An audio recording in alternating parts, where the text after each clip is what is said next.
systems activated.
Oke, pada saat ini kami akan membahas chapter 5 mengenai the fulfillment process.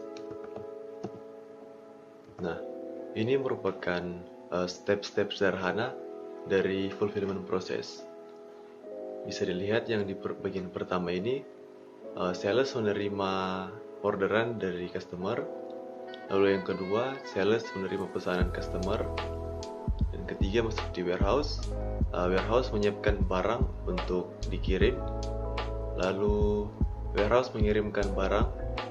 Nah, setelah dari warehouse akan lanjut ke accounting. Yang pertama di accounting itu membuat dan mengirimkan tagihan atau invoice. Lalu yang terakhir accounting menerima pembayaran. Ini merupakan mungkin bisa dibilang simpelnya dari fulfillment process. Oke, sekarang kita masuk di topik yang pertama, yaitu organizational data, yang dibagi menjadi 7 topik, yaitu sales organization, distribution channel, division, sales area, plan, shipping point, dan credit control area. Nah, yang pertama itu sales organization.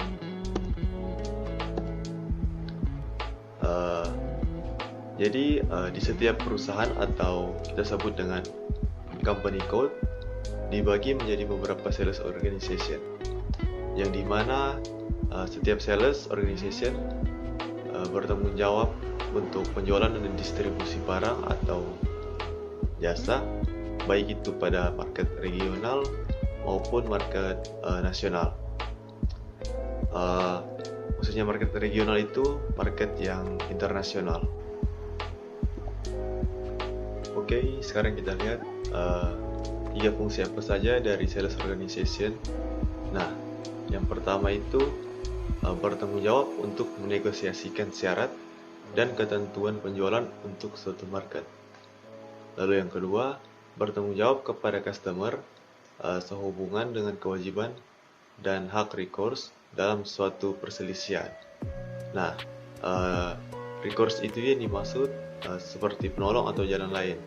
Jadi intinya itu sales organization memiliki kewajiban dan hak untuk membantu atau menolong jika ada suatu perselisihan.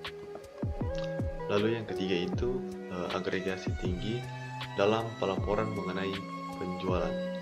Agregasi yang dimaksud itu seperti pengumpulan data yang terpisah. Jadi intinya itu data penjualan dapat disummarize hingga tingkat atau kelas sales organization. Oke, selanjutnya itu company code diharuskan memiliki sekurang-kurangnya 1 sales organization. Oke, lanjut ke contoh sales organization pada GBI. GBI atau Global Bike Incorporate ini hanya sebuah perusahaan fiksi atau tidak nyata. Nah, di gambar ini bisa dilihat perusahaan Amerika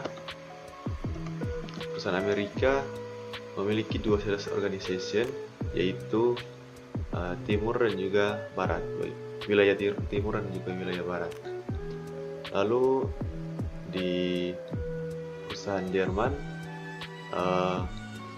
ada dua sales organization juga, yaitu utara dan juga selatan.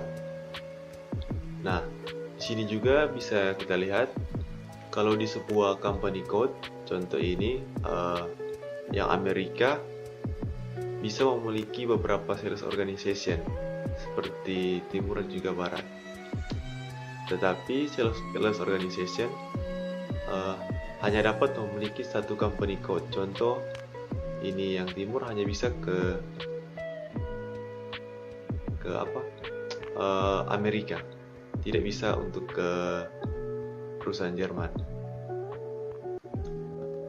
Jadi ini seperti yang saya katakan di slide sebelumnya, kalau company code itu sekurang-kurangnya memiliki satu sales organization, kalau lebih tidak apa-apa. Dan juga di sini tambahkan kalau sales organization hanya dapat memiliki satu company code. Oke, selanjutnya distribution channel. Nah, distribution channel atau kita sebut DC adalah sarana di mana perusahaan mengirimkan barang dan juga jasanya kepada customer. Nah, distribution channel ini berhubungan dengan sales organization yang telah dijelaskan di slide sebelumnya, yang dimana sales organization bisa memiliki beberapa distribution channel, dan juga distribution channel ini bisa ditetapkan ke beberapa sales organization. Oke, selanjutnya di setiap channel memiliki strategi pendekatan dan juga kendalanya masing-masing dalam memberikan barang atau jasa kepada customer. Dan juga di setiap channel memiliki tanggung jawab masing-masing, seperti sistem harga dan juga pajak, dan juga ada lain-lain sebagainya. Nah, kita masuk ke berikutnya. Nah, sekarang contoh umum distribution channel. Yang pertama itu wholesale atau grosir yang sering kita dengar, lalu retail atau eceran, yang selanjutnya online, dan masih banyak lagi, tapi ini tiga biasa yang umum digunakan.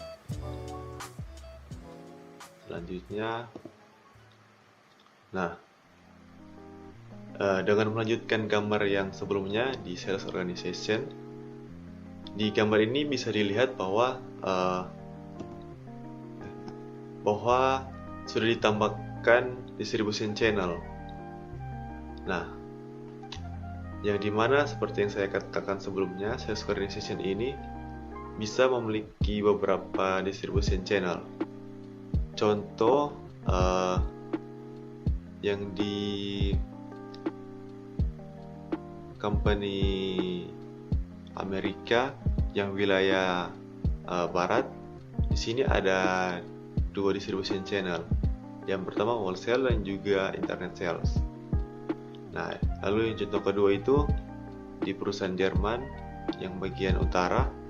Di sini juga distribution channelnya itu ada dua, yaitu wholesale dan juga internet sales. Nah, dan untuk channel internet sales ada dua wilayah yang tidak memiliki distribution channelnya, yaitu Amerika Timur dan juga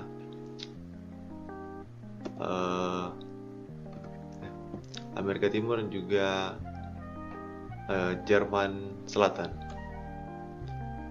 Nah, akan tetapi tidak menutup kemungkinan di kedua sales organization ini bisa ditambahkan channel baru, contoh internet sales atau mungkin retail dan lain sebagainya.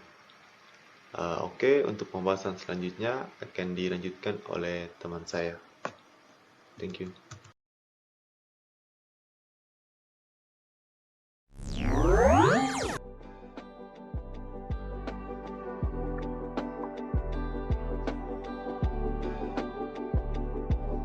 Selanjutnya kita masuk di division.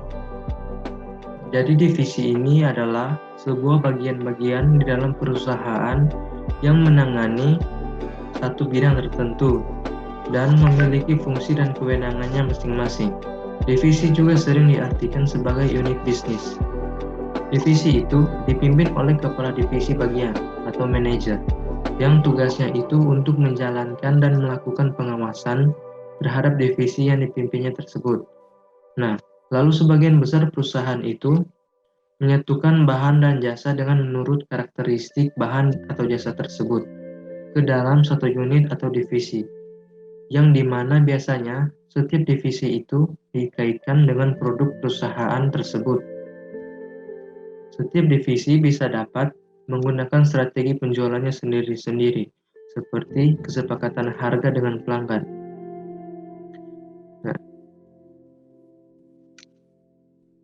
Nah, ini contoh, yaitu perusahaan GBI memiliki dua divisi, yaitu divisi sepeda dan divisi aksesoris. Nah, barang yang telah jadi, yaitu sepeda, akan dikelola oleh divisi sepeda, dan barang yang seperti dagangan, yaitu helm atau bel sepeda, itu akan dikelola oleh divisi aksesoris. Nah, selanjutnya kita masuk di sales area. Sales area itu adalah untuk menganalisa dan mengembangkan strategi penjualan untuk meningkatkan jumlah area penjualannya dan pelanggan. Area penjualan itu adalah kombinasi dari organisasi penjualan, saluran distribusi, dan juga divisi. Nah, dengan begitu, ini bisa menentukan distribution center yang akan digunakan oleh organisasi penjualan untuk menjual produk yang terkait dengan divisi tersebut. Nah, area penjualan itu hanya bisa ditetapkan ke satu kode perusahaan. Nah, semua dokumen yang terkait dengan proses pemenuhan pesanan, seperti kutipan dan daftar kemasan, itu milik satu area penjualan. Nah, ini adalah contoh gambar yang mengilustrasikan 6 area penjualan untuk perusahaan GBI. Nah, misalnya area penjualan yang pertama, yaitu UE00WHBI, yang bertanggung jawab atas penjualan produk di divisi sepeda untuk organisasi penjualan dengan melalui grosir. Nah, sekarang yang kedua, yaitu UW00WHAS, yaitu mengelola penjualan produk di divisi aksesoris untuk organisasi penjualan dengan melalui grosir. Yang ketiga adalah UW00INB, yang mengelola penjualan produk di divisi sepeda untuk organisasi penjualan dengan melalui internet. Nah, selanjutnya kita masuk di plan.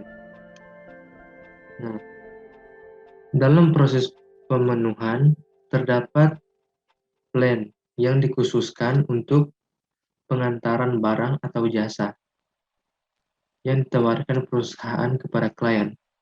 Plan ini itu bisa dibilang pabrik atau tempat. Nah, pabrik ini biasanya adalah sebuah tempat penyimpanan atau gudang jika di situ memiliki barang-barang atau produk. Nah, pabrik juga bisa menjadi sebuah kantor kalau di pabrik tersebut itu memiliki sebuah layanan atau jasa. Nah, sebuah pabrik itu dapat ditugaskan ke lebih dari satu rantai distribusi. Nah, rantai distribusi itu adalah kombinasi atau gabungan dari organisasi penjualan dengan saluran distribusi. Sebaliknya, rantai distribusi itu dapat dikaitkan dengan lebih dari satu pabrik. Nah, ini untuk gambar ada 3 pabrik dan 3 rantai distribusi. Nah, pabrik yang pertama itu mengirim kepada rantai distribusi yang pertama. Nah, pabrik yang ketiga itu mengirim kepada rantai distribusi yang ketiga. Nah, sebaliknya, pabrik yang kedua itu memberi kepada ketiga rantai distribusi, 1, 2, 3. Nah, jika dilihat lagi, rantai distribusi 1 dan 3 itu menggunakan 2 pabrik untuk mengirimkan bahan ke pelanggan mereka.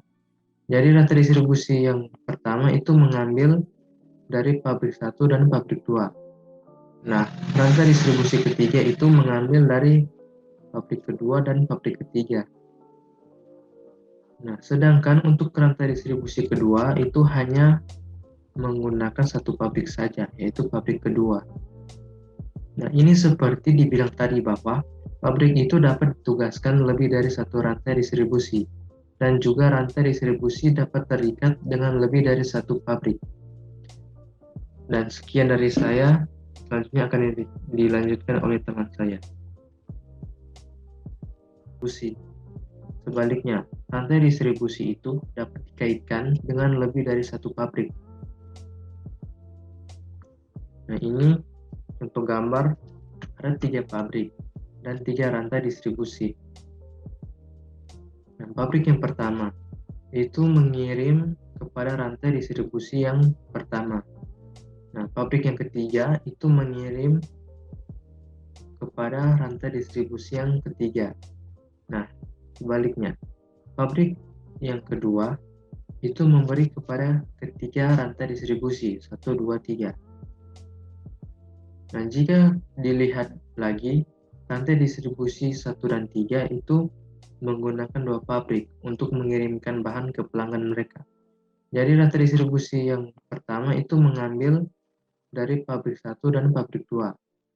Nah, rantai distribusi ketiga itu mengambil dari pabrik kedua dan pabrik ketiga.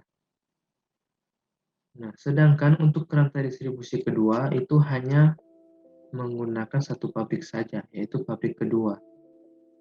Nah, ini seperti dibilang tadi bahwa pabrik itu dapat ditugaskan lebih dari satu rantai distribusi, dan juga rantai distribusi dapat terikat dengan lebih dari satu pabrik.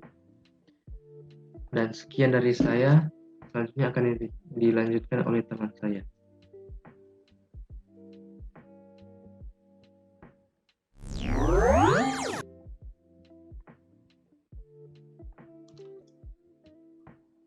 Oke, baik. Baik, saat ini kita akan membahas dan melanjutkan mengenai shipping point dan credit control area. Shipping point. Apa itu sebenarnya shipping point? Shipping point ini adalah salah satu lokasi titik pengiriman dalam sebuah plan di mana pengiriman ini keluar dan dikirim ke tujuannya. Biasanya lokasi titik pengiriman ini seperti tempat bongkar muat, depot rel, atau ruang surat, juga biasanya kayak seperti sekelompok orang yang bertanggung jawab dalam menangani pengiriman yang berbentuk ekspres atau khusus. Ada contoh yang menarik di skenario 5.8. Contoh di mana menggambarkan skenario di mana beberapa ada pabrik yang mengakses satu titik.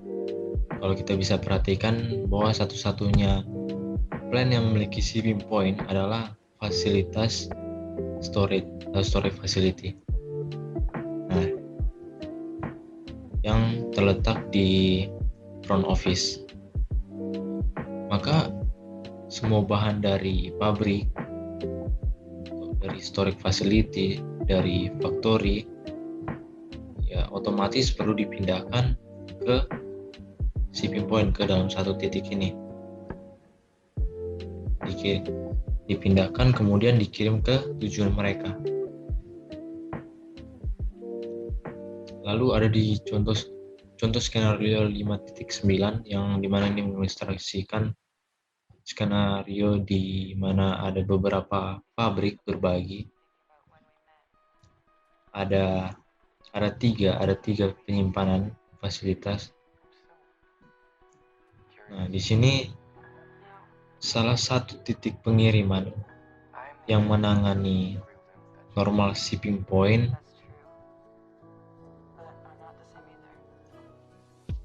adalah storage facility.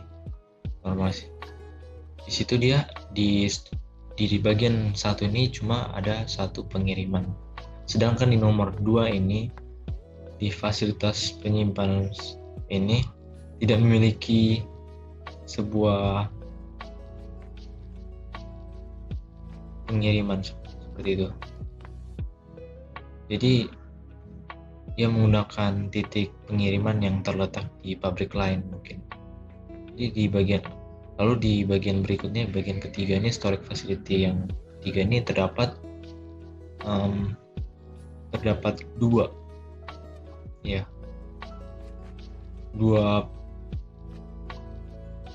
titik pengiriman. Yang pertama ada normal shipping point, yang kedua juga ada di express shipping point. Kalau di express shipping point ini disediakan untuk pengiriman ekspres, atau bisa bilang pengiriman yang penanganannya secara khusus.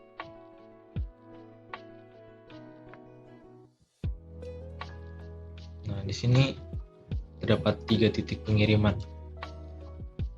Tadi saya sudah jelaskan, ada pertama fasilitas penyimpanan pertama memiliki 1 titik pengiriman, kedua fasilitas 3 memiliki 2 titik pengiriman. Kita lanjut naik credit control area. Apa itu credit control area? Credit control area itu adalah tingkat organisasi yang bertanggung jawab atas kredit pelanggan. Jadi kalau secara khusus ini seperti menentukan kelayakan kredit pelanggan. Jadi ini menetapkan kayak batas kredit, juga kayak mengawasi atau kayak memantau serta mengelola perpanjangan kredit pada pelanggan, terpusat pada pelanggan. Ini ada bagian skenario atau bagian gambaran dalam mengenai bagian area kontrol kredit secara terpusat. Jadi pada dasarnya area kontrol kredit ini memiliki dua kategori, ada yang secara terpusat, ada yang secara terdesentralisasi. Ini salah satu gambaran bentuk yang terpusat. Jadi ini salah satu model terpusat yang digunakan GBI, perusahaan GBI, untuk pelanggan yang contohnya kayak membeli sebuah sepeda atau aksesoris atau dan lain-lain lah. Nah, di sini hanya terdapat 1 credit control area.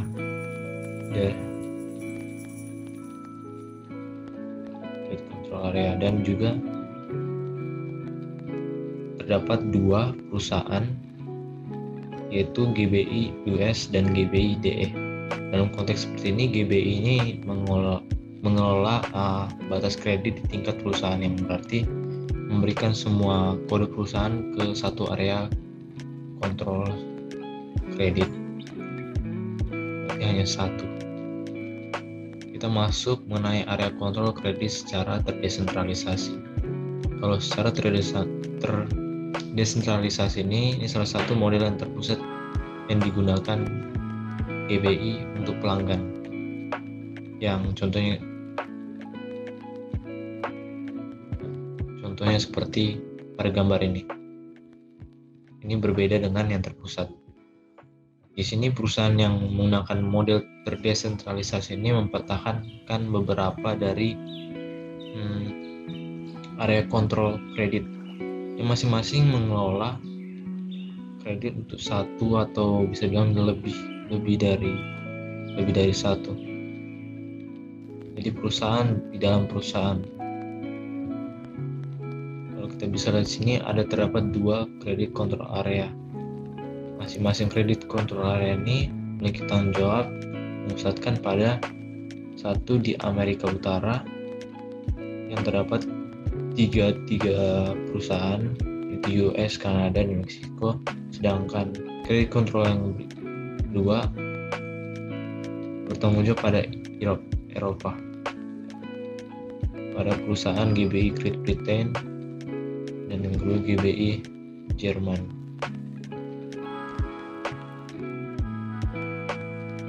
Kalau kita bisa lihat sini, jika GBI harus atau ingin memperluas kayak operasi contoh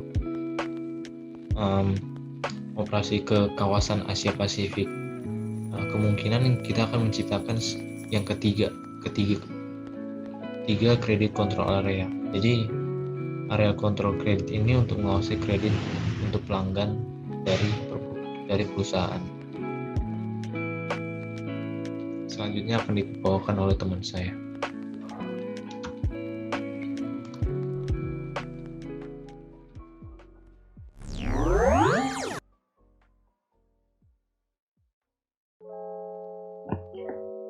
Baik, pada saat ini saya akan melanjutkan pembahasan, yaitu pembahasan yang ada di master data. Bagian pertama yaitu material master. Nah, apa itu material master? Material master adalah data-data terkait barang atau materi yang tersimpan dalam ERP system. Umumnya material master ini dikenal sebagai salah satu tipe data yang paling kompleks pada sistem ERP. Hal ini disebabkan karena material master ini sering digunakan dalam banyak proses bisnis. Selanjutnya dalam material master terdapat 3 pandangan yang relevan dengan fulfillment process. Yang pertama ada basic data. Basic data ini merupakan data yang relevan dengan semua proses yang didefinisikan di bagian client level. Selanjutnya ada sales organizational data, yaitu pandangan yang ditentukan untuk mengkombinasikan antara organisasi penjualan dan saluran distribusi. Yang ketiga ada sales plan data, merupakan bagian yang memberikan perincian tentang bagaimana bahan itu akan dikirimkan dari pabrik. Bagian selanjutnya yaitu customer master. Nah, pengertian dari customer master ini adalah data yang diperlukan untuk melakukan bisnis dengan pelanggan dan untuk melakukan transaksi yang khusus terkait dengan fulfillment process. Di customer master ini ada 3 bagian. Yang pertama ada general data yang berperan sebagai klien, di mana data-data pelanggan yang ada di bagian ini bersifat umum. General data ini mempunyai beberapa tab, yaitu address, control data, payment transaction, marketing, dan contact person. Selanjutnya, bagian yang kedua ada accounting data yang berperan sebagai code, di mana dalam kategori ini berisi tentang informasi-informasi yang secara spesifik mengenai manajemen keuangan, pembayaran, dan data account bank. Kemudian tab-tab yang ada di bagian ini adalah tab-tab yang mengisi informasi tentang payment transaction dan juga insurance. Kemudian bagian yang ketiga ada sales yang berperan sebagai sales area data, di mana pada bagian ini data hanya bisa diakses oleh sales area yang bersangkutan dan data ini hanya berlaku pada sales tersebut. Pada bagian ini juga terdapat 3 tab, yaitu sales, shipping, dan billing dokumen. Bagian selanjutnya yaitu customer material information atau info record.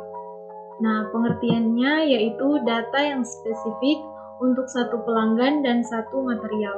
Contohnya yaitu nomor tambahan pelanggan yang merujuk silang, nomor material perusahaan, dan nomor material pelanggan. Itu tentang 3 bagian awal dari master data. Selanjutnya akan dibawakan oleh teman saya.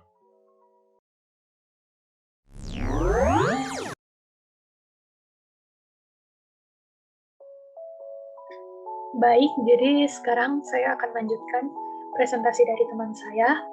Di sini saya masih membahas tentang master data, dan dapat dilihat di layar, sekarang kita akan membahas tentang pricing condition.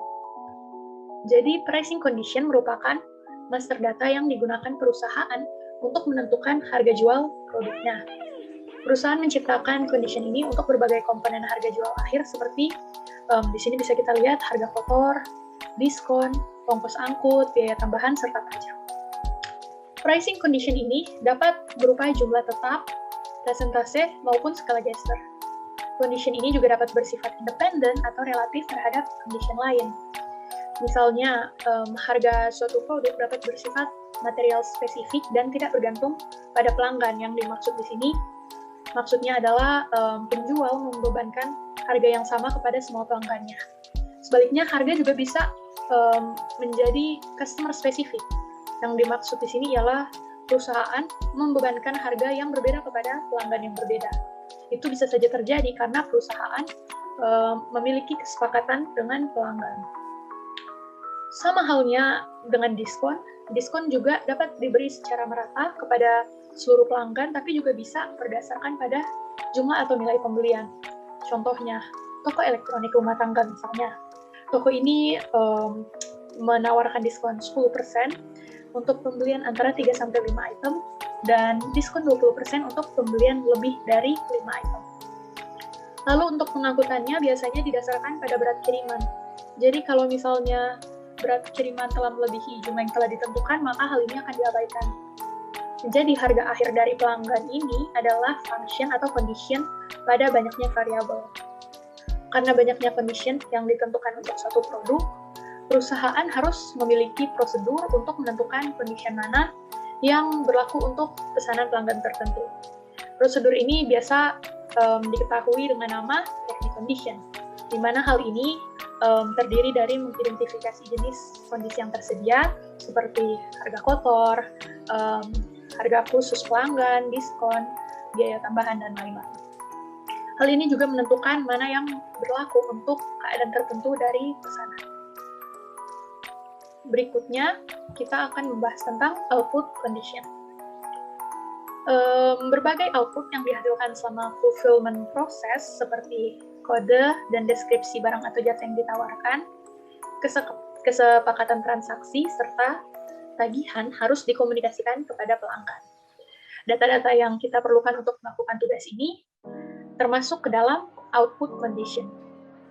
Teknik condition yang digunakan untuk menentukan harga juga digunakan untuk menentukan bagaimana output dari proses tersebut dikomunikasikan kepada pelanggan. Kondisi output ditentukan secara terpisah menurut jenis outputnya masing-masing, seperti kode dan deskripsi barang atau jasa yang ditawarkan, kesepakatan transaksi, dan lain-lain. Data dalam condition master ialah output media, misalnya print atau fax, terus fungsi mitra, misalnya dijual ke pihak mana atau dikirim ke pihak mana, dan waktu transmisi, misalnya segera atau secara berkala menggunakan program.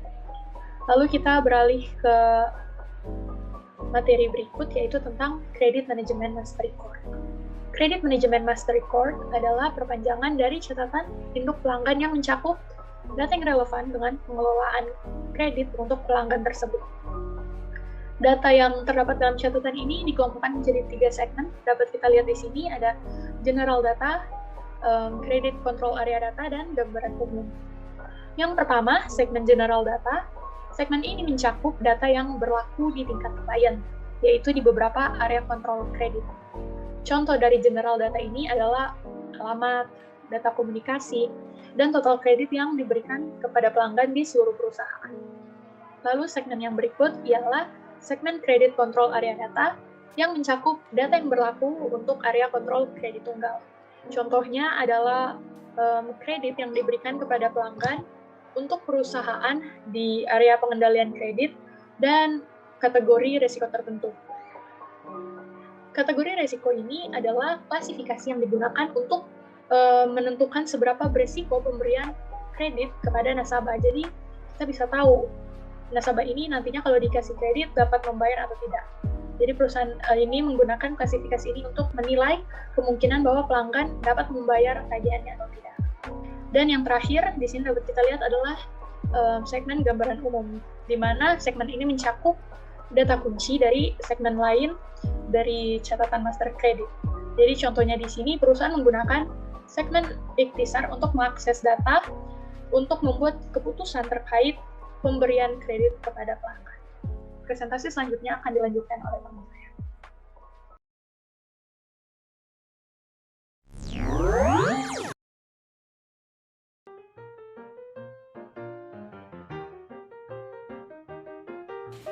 Setelah teman-teman telah mendengarkan penjelasan dari beberapa teman saya di video sebelumnya, saya di sini akan menjelaskan bagian dari proses, bagaimana proses fulfillment ini sendiri berjalan. Nah, di sini saya telah memaparkan slide di mana di situ tertera 5 step umum dari proses fulfillment, di mana step pertama adalah order, itu adalah step di mana teman-teman mengorder barang. Kemudian step kedua adalah warehouse, di mana sang penjual akan mengirimkan atau distributor akan mengirimkan pesanan teman-teman ke gudang atau tempat penyimpanan, kemudian akan dipilih barang apa saja yang telah dipesan dan kemudian akan di-packing sedemikian rupa untuk dapat dengan aman dikirimkan ke alamat pembeli masing-masing. Nah, di sini ada 3 hal yang menjadi komponen dasar dari jalannya suatu fulfillment process. Komponen pertama yaitu data, dan di sini saya telah memaparkan beberapa contoh data yang sering digunakan dalam menjalankan suatu fulfillment process. Nah, mungkin teman-teman bertanya-tanya, kenapa sih saya memerlukan data untuk dapat menjalankan proses fulfillment ini? Nah, saya mau menjelaskan di sini bahwa proses fulfillment ini tidak hanya mencakup bagaimana proses shipping berlangsung, tetapi ini juga mencakup cara para penjual mempromosikan barang kepada customernya. Contohnya ketika penjual ingin mempromosikan suatu barang, dia tentunya memerlukan data atau informasi berupa bahan apa yang digunakan, atau berupa harga jual yang dia tawarkan, atau misalkan berupa berapa stok yang dia miliki, dan lain sebagainya. Komponen selanjutnya adalah teks, di mana teks yang dimaksud dalam proses fulfillment ini sendiri mencakup contohnya seperti proses pengumpulan data barang, data customer, atau proses perjanjian antara pembeli dan penjual, dan lain sebagainya. Dan komponen yang terakhir yaitu outcomes atau hasil yang didapatkan dari fulfillment proses yang sudah berjalan. Contohnya customer yang membeli barang, proses perjanjian, ataupun kontrak, dan lain-lain.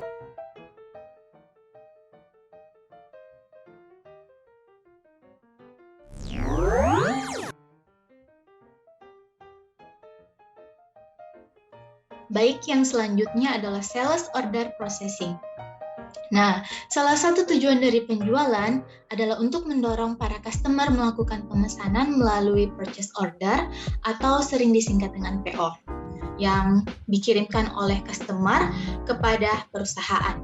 Karena adanya proses PO ini, maka terjadi langkah pemrosesan pesanan penjualan yang menghasilkan pembuatan pesanan penjualan ke dalam sistem SAP pada ERP. Nah, pelanggan memesan dengan perwakilan layanan pelanggan tersebut, serta membuat dokumen dengan informasi mengenai informasi pelanggan, bahan dan kualitas yang mereka akan pesan, tanggal dan jumlah pengiriman, bahan yang mereka akan pesan itu seperti apa, ketentuan harga untuk setiap item yang mereka pesan, penjadwalan pengiriman, informasi pengiriman, serta informasi penagihan. Semua informasi diambil dari data master customer untuk meminimalkan kesalahan pada saat memasukkan data. Selanjutnya adalah shipping. Shipping ataupun pengiriman adalah bagian penting dalam suatu rantai persediaan yang berfungsi untuk menyiapkan dan mengirimkan barang ke customer. Langkah pengiriman ini biasanya dipicu karena adanya tanggal jatuh tempo pengiriman. Jadi perusahaan harus segera mengirimkan barang tersebut kepada customer. Pengiriman terdiri dari beberapa tugas yang diperlukan dalam pengiriman. Yang pertama itu titik pengiriman ataupun lokasi di mana barang tersebut akan dikirim. Titik pengiriman ini harus lokasi yang logis, fisik tempat yang real, yang dapat dijangkau oleh pihak pengiriman, serta adanya rute ataupun jalur yang diikuti dalam proses pengiriman dari pabrik ke tempat tujuan atau ke tempat customer, serta tanggal pengiriman. Tanggal pengiriman ini biasanya ditentukan berdasarkan waktu tunggu yang terkait dengan titik pengiriman serta rute. Jika titik pengiriman adalah waktu di mana pengambilan dan pengepakan, dan untuk rute adalah waktu tunggu transportasi dan waktu transit. Selanjutnya adalah billing. Billing ini adalah billing ataupun penagihan didefinisikan sebagai langkah meminta pembayaran dari pelanggan dengan cara mereka menerbitkan faktur dari barang yang telah mereka pesan. Nah, faktur ini adalah dokumen komersial yang biasanya digunakan pada dunia bisnis untuk meminta pembayaran serta mencatat penjualan. Untuk lebih khususnya, faktur mencakup nama produk yang mereka beli, harga produk, dan syarat untuk membayar produk yang mereka telah beli atau mereka telah pesan, serta informasi pembeli dan juga penjual ada di dalam faktur. Selanjutnya akan dijelaskan oleh teman saya.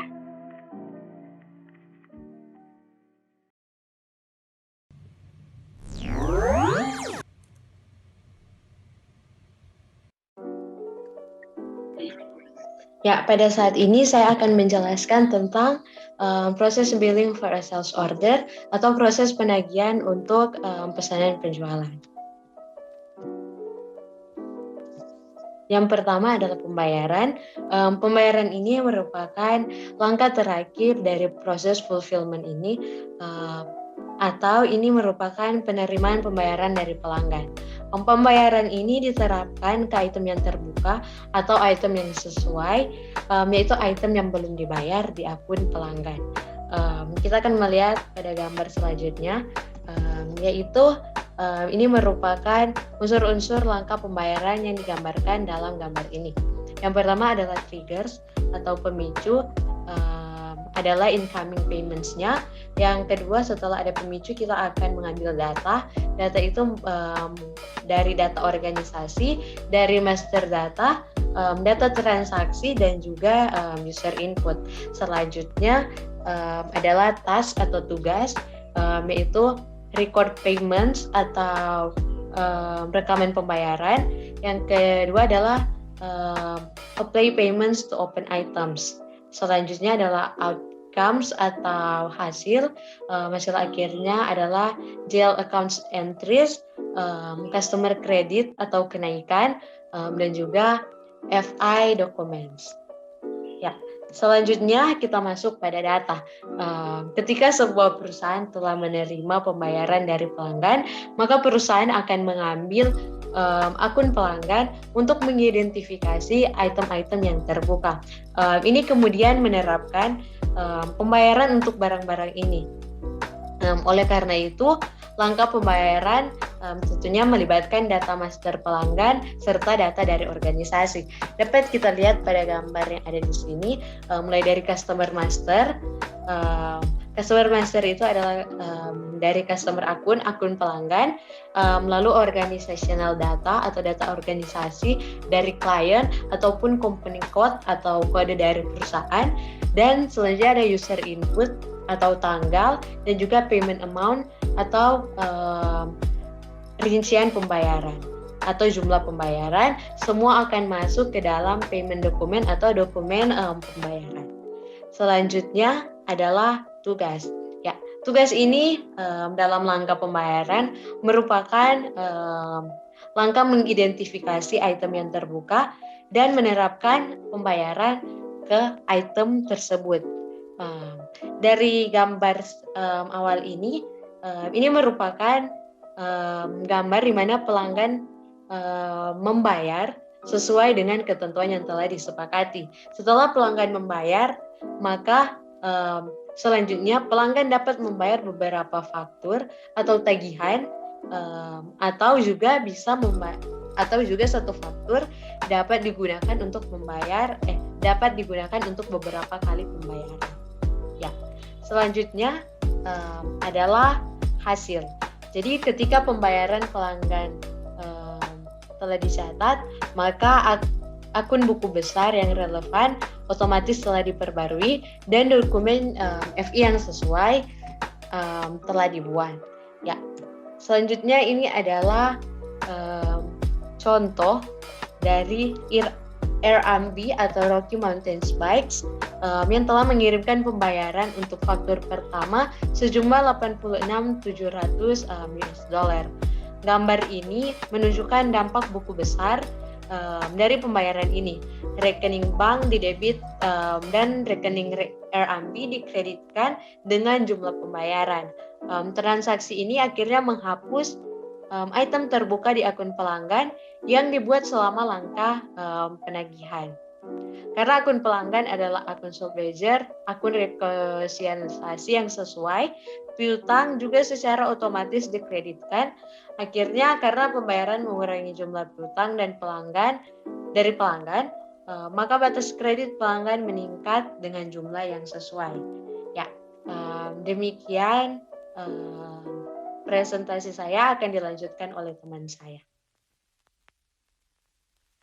Oke, materi selanjutnya yang akan saya bawakan tentang credit management process. Apa yang dimaksud credit management process? Sederhananya, manajemen kredit yang baik adalah memperpanjang jangka waktu pembayaran kepada pelanggan dan dapat membayar tagihan tepat waktu, sesuai dengan syarat dan ketentuan. Ini pasti kita udah tahu semua cara mengajukan kredit yang baik dan yang benar, atau kita pernah melakukan pengajuan kredit, atau kita pernah mendengar kerabat kita melakukan kredit. Pasti kita udah tahu syarat dan ketentuannya itu bagaimana. Dan pada kenyataannya, sangat tidak mungkin semua pelanggan akan membayar semua tagihan terutang secara penuh pada saat jatuh tempo. Itulah mengapa Anda membutuhkan program manajemen kredit yang baik. Kemudian ada 3 tahap penilaian kredit management process. Yang pertama, ketika pesanan penjualan dibuat atau diubah. Yang kedua, ketika pengiriman diotorisasi atau dokumen pengiriman telah dibuat. Dan yang ketiga, ketika masalah pos barang dilakukan selama pengiriman. Proses selanjutnya dapat dikonfigurasi untuk mempertimbangkan berbagai kriteria saat membuat penilaian ini, termasuk jumlah piutang lancar dari pelanggan dan jumlah pesanan penjualan terbuka, pengiriman terjadwal, dan faktur terbuka. Selain itu, sumber data kredit pihak ketiga seperti Dun & Bradstreet juga bisa dimanfaatkan. Kemudian ada total exposure credit dihitung sebagai apa? Jadi jumlah nilai pesanan terbuka, pengiriman terjadwal, faktur terbuka, dan nilai pesanan penjualan saat ini, jika exposure credit melebihi batas kredit, maka perusahaan harus memilih salah satu dari 3 kemungkinan hasil. Yang pertama, ada memperingatkan pengguna dan biarkan proses berlanjut. Yang kedua, tampilkan kesalahan dan jangan izinkan proses untuk melanjutkan. Ketiga, memblokir pengiriman pesanan. Dan materi selanjutnya akan dilanjutkan oleh teman saya.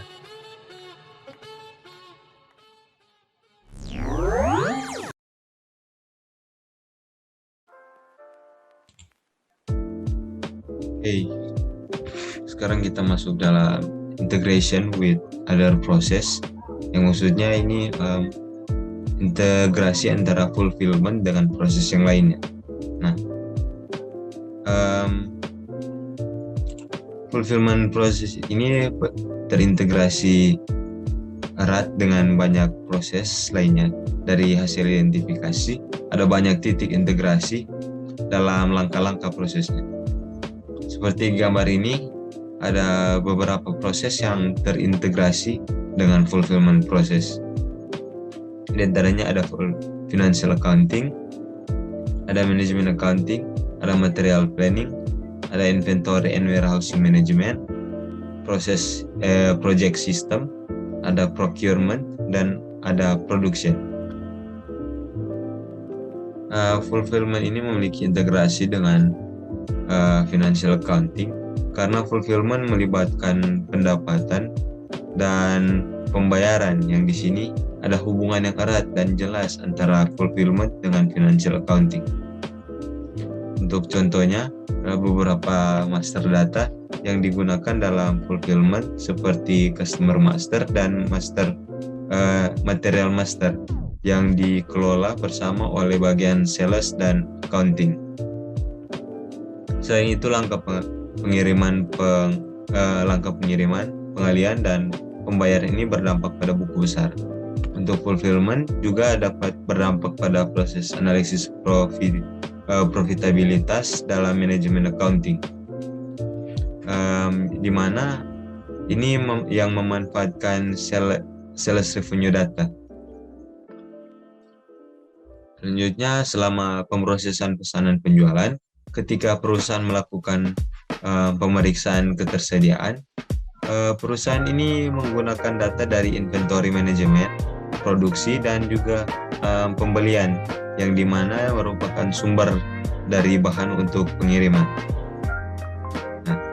Sales data juga digunakan oleh perencanaan material untuk dijadwalkan untuk menjadwalkan pengadaan dan produksi material.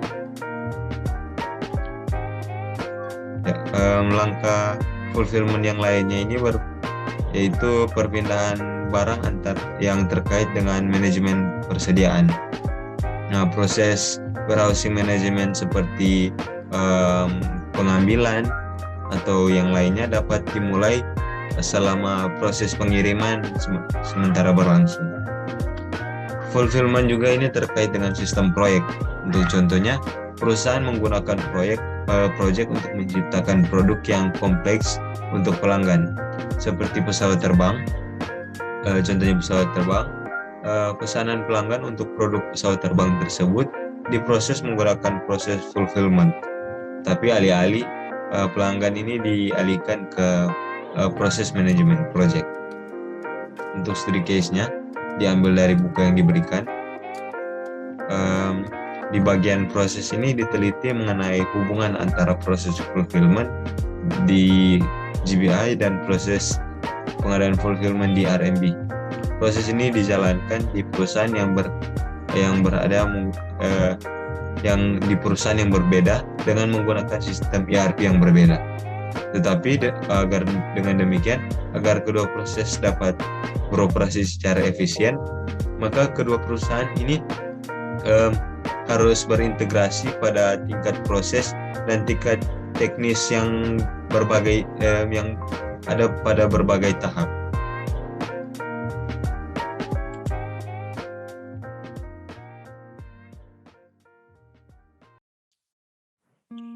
Baik, kita masuk pada bagian akhir dalam pembahasan ini, yaitu reporting.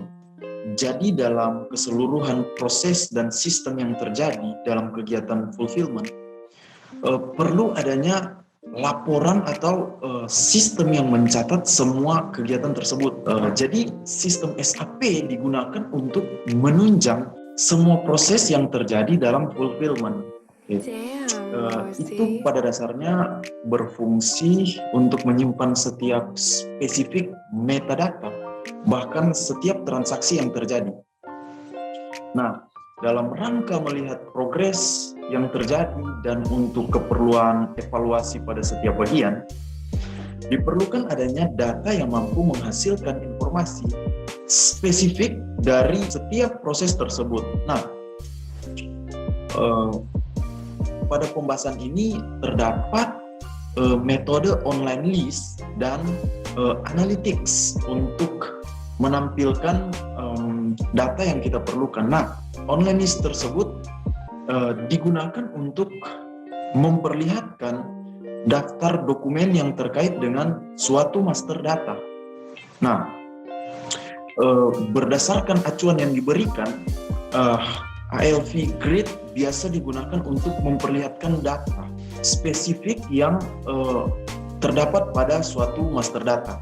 Nah, di sini ini merupakan contoh dari ALV grid yang menampilkan suatu master data. Di sini saya mengambil contoh data pada material yang dimana kita dapat melihat seluruh informasi yang digunakan untuk mengatur material. Nah, teman-teman boleh lihat ini merupakan display dari sistem SAP yang menampilkan spesifik data yang kita perlukan sebagai report. Oke, jadi online list ini mampu menampilkan spesifik data yang ada pada master data. Ada banyak contoh untuk display master data, namun di sini saya memilih contoh dari data material. Seperti inilah tampilan dari hasil report online list menggunakan tools ALV Grid Display. Oke. Kemudian selanjutnya ada report analytics. Nah, analytics ini digunakan untuk menghasilkan analisis standar dan fleksibel. Nah, inti dari report yang berbentuk analytics seperti ini, nah, dia mampu memberikan gambaran tentang hasil pengolahan data yang ada menjadi informasi berbentuk grafis. Nah, di sini juga saya mendapatkan contoh. Nah, teman-teman boleh lihat di sini pada bagian kanan dari tabel, di sini ada tools analytics merepresentasikan data dengan yang sudah berbentuk grafik. Nah, jadi report seperti ini merupakan representasi grafis dari informasi dan data. Oke.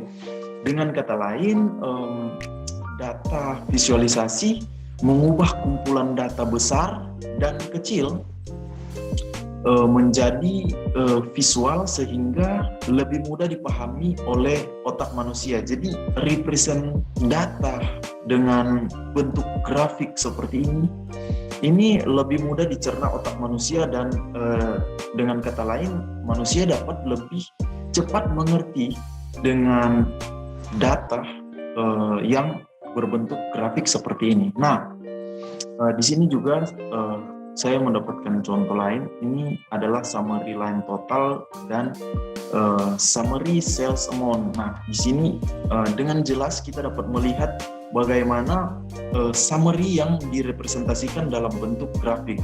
Nah, jadi hasil informasi dari laporan berbentuk analisis ini berguna untuk perusahaan mengetahui hasil kinerja mereka, bahkan untuk keperluan evaluasi dan improve kerja, bahkan juga dapat digunakan untuk keperluan pelanggan.